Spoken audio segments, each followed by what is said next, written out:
Hey everyone, this is Mr. Everything, and in this video I'm going to do an unboxing and overview of my newest Olight, the Baton 3 Pro Max. So you can see they're trying, I guess, now to be the Apple of flashlights. It is kind of interesting though how over the years Olight's gotten so much more popular. When I first started, I think I got my first one in 2018, which I still have, is this one, which was like, at the time they were selling, it's one of the brightest tiny little flashlights, and it was good, and but much more affordable than other brands, but still like a name brand compared to some complete no name. And since then, I've picked up a few others, but I'll get into this one. And one of the reasons why I got it for Prime Day, so I think I paid around $62. I think it's normally like 80 or 90. I don't know if Olight ran a sale on their own website at that price, because then it might have been better if you wanted your O points or whatever those are called. But I decided anyway just to get it on Amazon so I can get the you have the Amazon card, you get the 5% back. You can see some of the specs here. So this is boasting pretty big numbers. Now obviously the turbo, I mean, it's there if you need it, but I kind of usually ignore the turbo. I just go off of what the high and medium and low too, but that's usually what I rate, is I'll kind of go by that because that's what I'll be using most of the time. But you can't complain when that turbo is a high lumen.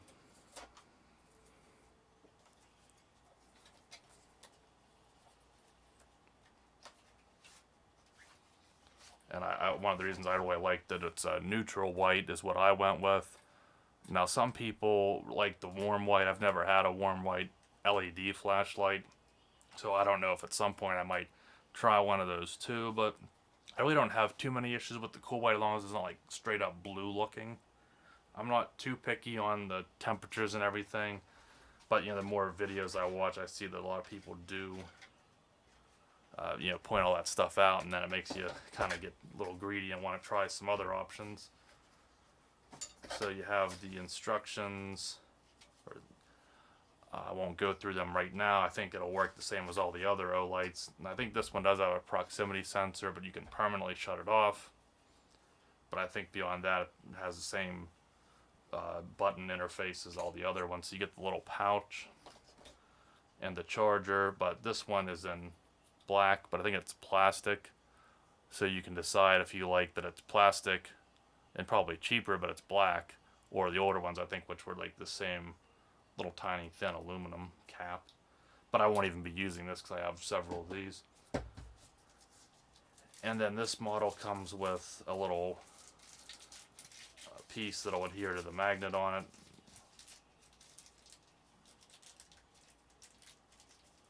Which I don't even think I will be using, but they give you a spare. So then you could just mount this pretty much any way you want, and then just hang the flashlight from whatever part. You could do it like that under here. You could probably do it on that, but then you're not making any use of that. And then you get this extra piece. So finally get into the light now.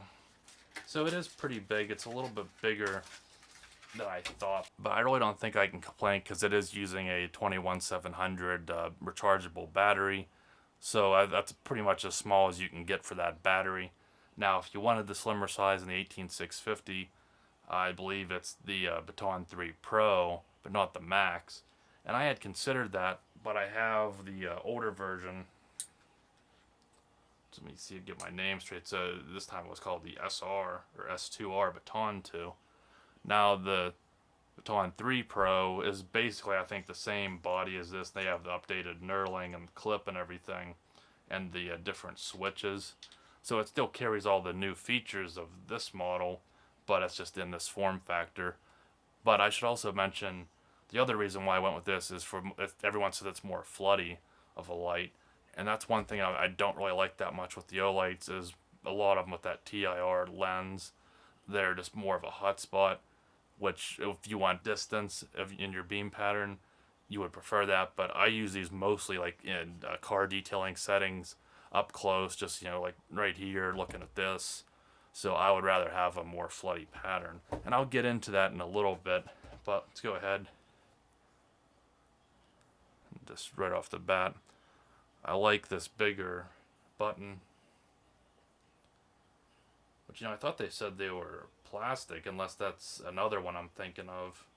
Because I know they came out with several, but I think this still has a little bit of that rubbery feel. But it's a bigger button, and it still sticks out a little bit, but not as much as that one does. I think this one has the shake. It might have a cap on it. Let me check. Keep it from activating. It does, so that explains that. It's been about a year since I unboxed my last Olight, so I guess I'm a little forgetful. And I also have the Warrior 3S, which has been my main light.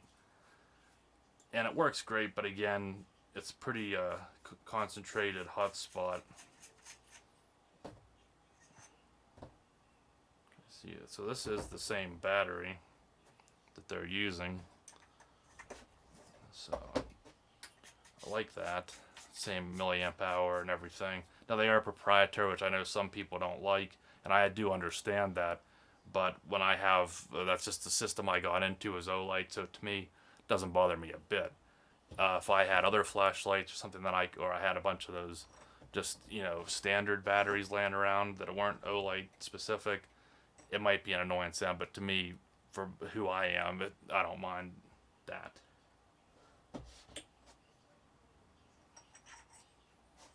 So definitely the heaviest part of this flashlight is just the battery itself. And this new clip on it's making it a little bit harder to get the body back together.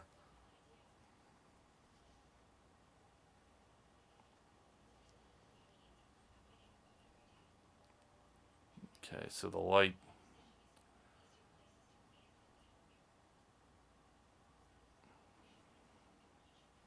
so I guess that's a good bit of a swing you have to do to get that to activate.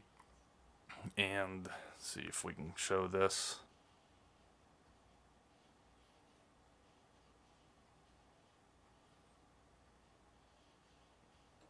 And then I'll compare that to the SR2 Baton 2, which was in the cool white, which I'm not sure if they even offered this in different color temperatures or not.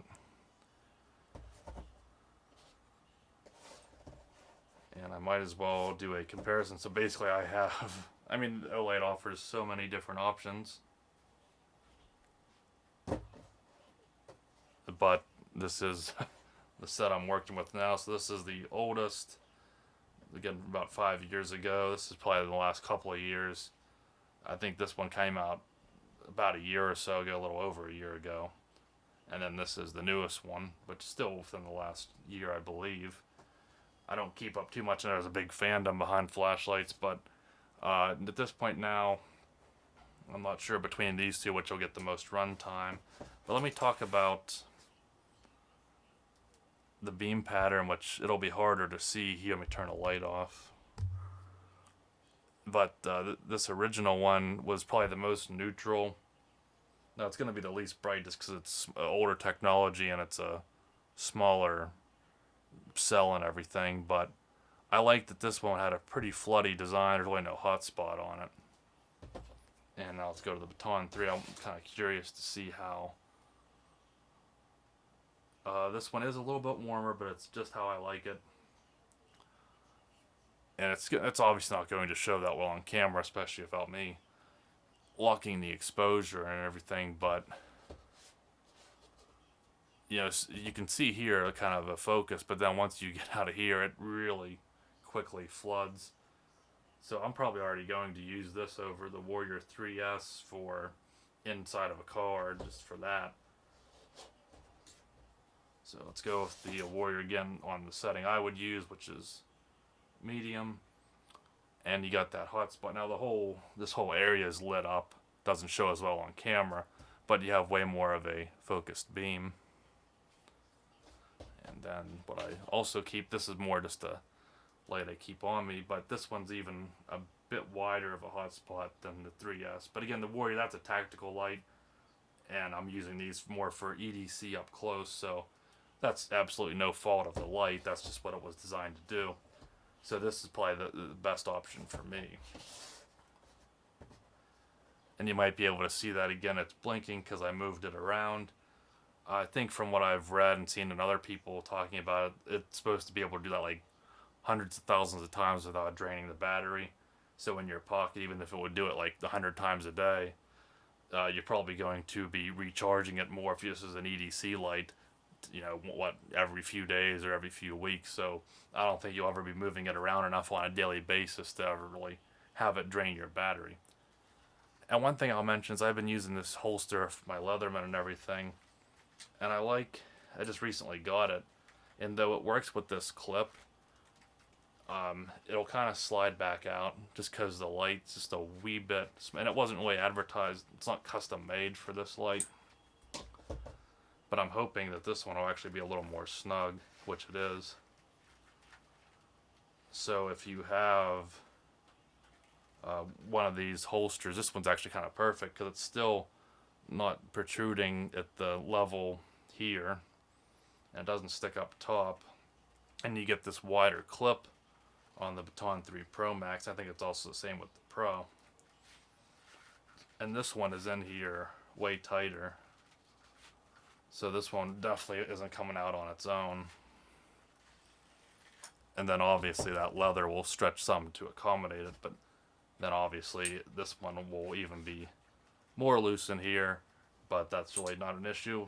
Now you can check Amazon listing or just the Olight website for the actual dimensions on each of these, but just for real world sake, let me actually grab that Leatherman so you can kind of compare. Again, I don't think I can really speak too much to what the modern small batons are, because I think they're like a Baton3 as well, if they're any bigger than this or not. But if you have the Baton2 and you don't want to just go for the Baton3 Pro, and you'd rather upgrade to this, which I think is better, when that's what I ended up doing, because I was deciding, should I just get the Baton3 Pro, and it's basically again just this, but a little bit improved with, you know, the new button and the clip and everything. But you can see it's not too much bigger. It is bigger, and this fits really nicely in my hand, and this one does too, but it is just a wee bit bigger. So I think this is still probably the better EDC light, but for if I want to use it for work, I think this would be better up close in a vehicle compared to this one, which for what you're getting with the Warrior 3S, this one actually is pretty slim. You know, the head's a wee little bit bigger than the rest of it, but it's not bulky. It works just fine. And then being a tactical light, you have that tail cap as well, and then you can see that proximity sensor, which I think I want to try on this because I haven't even gone through the modes yet. So it's low, medium, high. And the step down doesn't seem as harsh, but that's probably just because it's not as intense of a turbo as it is on the Warrior. But then you can also disable the proximity as well. And now I am on the turbo, which again, it's very bright. And yeah, it is like, I do like this neutral white, so I can already say right off the bat, if I ever buy any more Olights, hopefully they carry the neutral white over, because if they are, that's what I want over anything else. And lastly, just let me do one more comparison. Again, not anything special outside or in a pitch black room, but I'm not sure if anyone else has a video on this setup I'm going with here.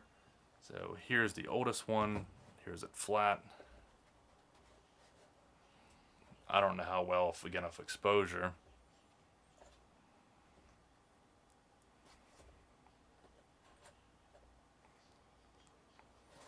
Kind of see the beam patterns here, and this does it. You can just tell it just has the floodiest beam, which I like.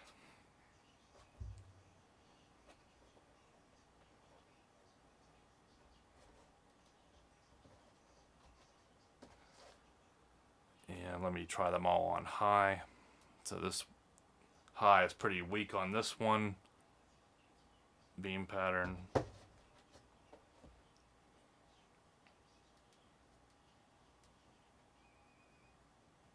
And this is, again, the pretty good. Still use this all the time.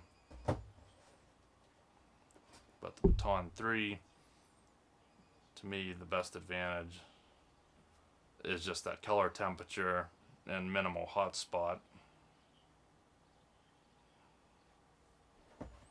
And then the Warrior on high, but not turbo. Most concentrated beam pattern.